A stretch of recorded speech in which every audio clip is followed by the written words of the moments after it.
Welcome to Laconia, visitor. You're here to learn about Spartan Society, yes? Then I won't stop you. My name is Leonidas.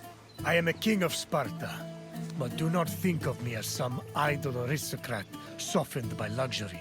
When Spartans go to war, I stand alongside them, shield to shield. And my spear tastes the same blood as those of my men.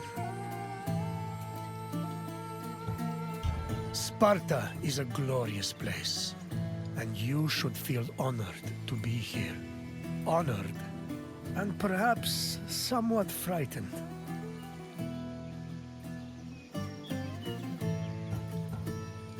Sparta had a unique hierarchy, especially compared to the rest of Greece. Everyone had their place, and you will soon learn what those places were.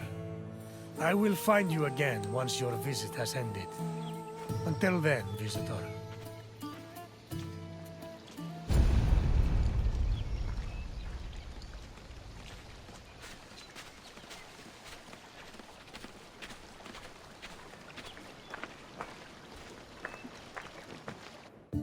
Spartan society was structured around austerity, self-sufficiency, and a hostility towards foreign elements.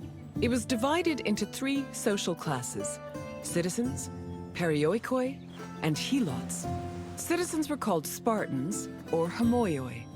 They were free men and women with mostly equal rights and wealth, though their contributions to political life were extremely limited. The perioikoi lived in surrounding areas under Spartan control. They cultivated the land and were primarily merchants and craftsmen. They were also part of the army, and their lands were the first line of defense in the event of a hostile attack. Helots were Sparta's lowest class. They were people who had lost their freedom to the Spartans, and they served the city as slaves. Helots were considered property instead of people. As a result, they had no political or civil rights.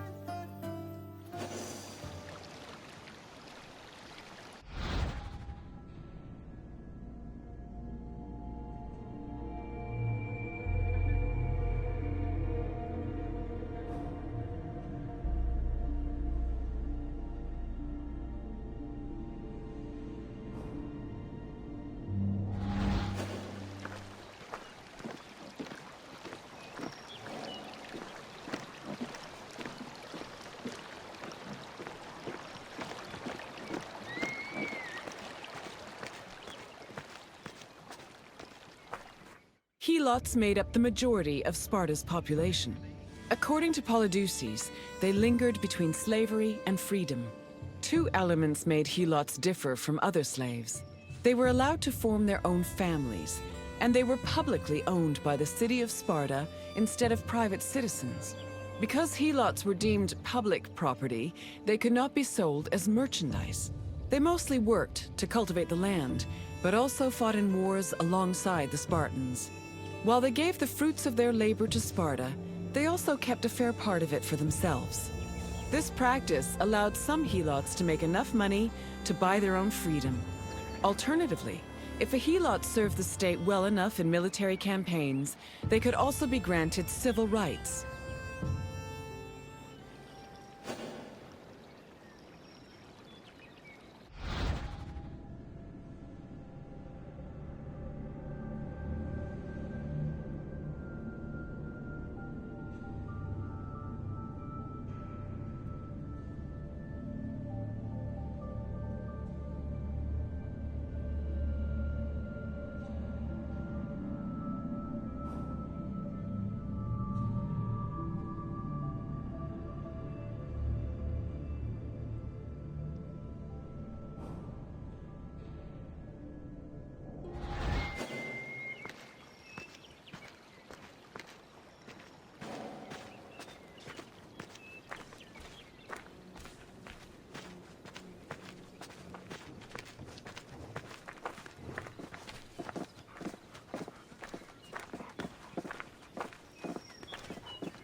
The founding of Sparta is dated around the 9th century BCE.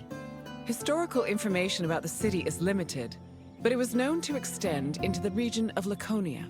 Over time, Sparta started encroaching on the territory of Messenia, eventually leading to war. Sparta gained more land in this conflict, which they divided between their citizens and the Perioikoi. The aftermath of the Second Messenian War, from 640 to 620 BCE, then divided the population into three groups: the Homoioi, the Perioikoi, and the Helots.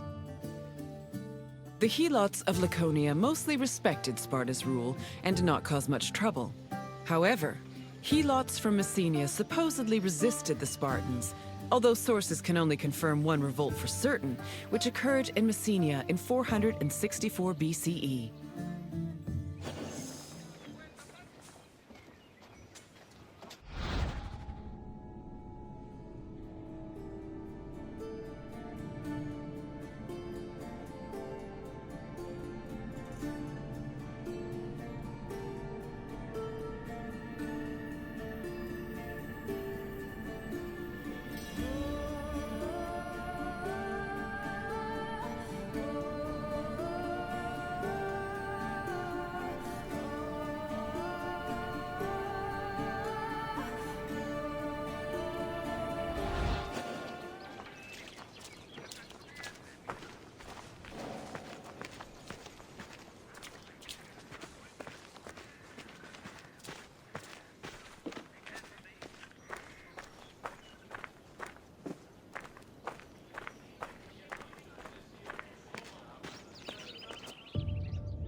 During the 5th century BCE, Helots were quite active in the army, especially during the Peloponnesian War.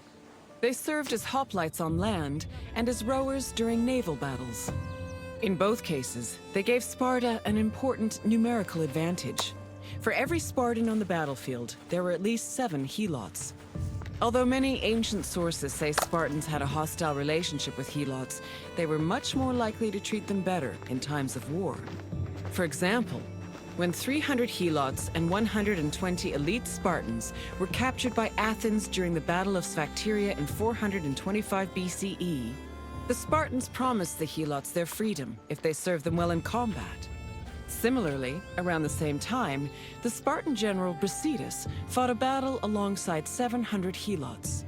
Impressed by their courage and loyalty, Brasidas later freed them all and allowed them to join the Perioikoi.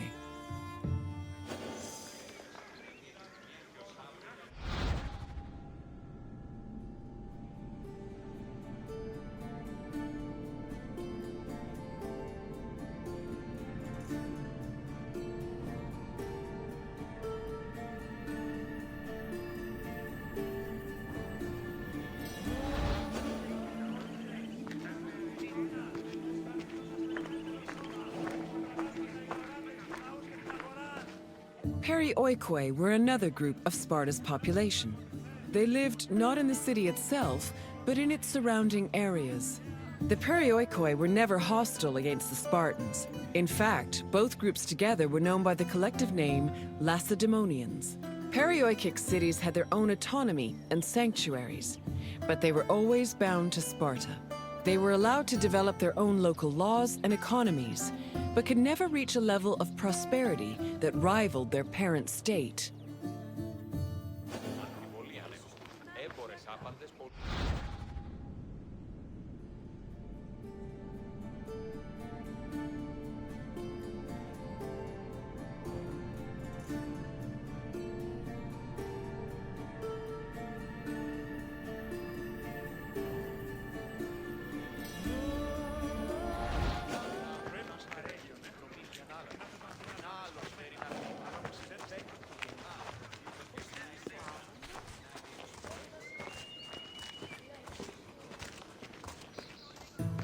I see you've finished. I hope you have a better appreciation for Spartan society. Nothing we do is without a reason, and every man, woman, and child has a role to play. What would you like to do? Is that so? Then let us begin. During which battle were Helots promised their freedom? It was Athens who fought the Persians at Marathon, not Sparta. Try again.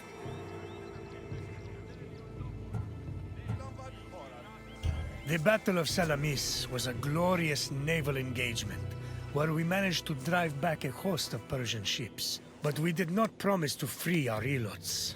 Try a different answer. No, that is not the battle I am thinking of. Keep trying. During which battle were Helots promised their freedom? Yes, in the Battle of Stacteria, a group of elite Spartans promised to free their accompanying Helots if they helped the Spartans during a siege. Next question. Which of the following is another name for Spartan citizens? The Periki were people living in Sparta's surrounding areas. Try again. No, Helots were slaves. Keep trying. A phalanx is a military formation, not a people. Try a different answer. Which of the following is another name for Spartan citizens? Spartan citizens were also called Omi, which meant equals. One final question. Which Spartan general freed 700 Helots? True, Pausanias was a Spartan general, but there is no record of him freeing 700 Helots. Try another answer. Thucydides was an Athenian general and historian. Try again.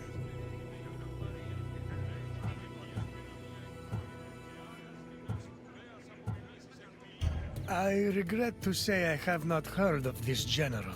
Though if they were from Sparta, I am sure they were noble and courageous. However, they're not the Spartan I'm looking for. Keep trying. Which Spartan general freed 700 Helots? Correct. Brasidas freed 700 Helots as a reward for their exemplary military service. You passed. I'm impressed. Then you may leave. Farewell, visitor.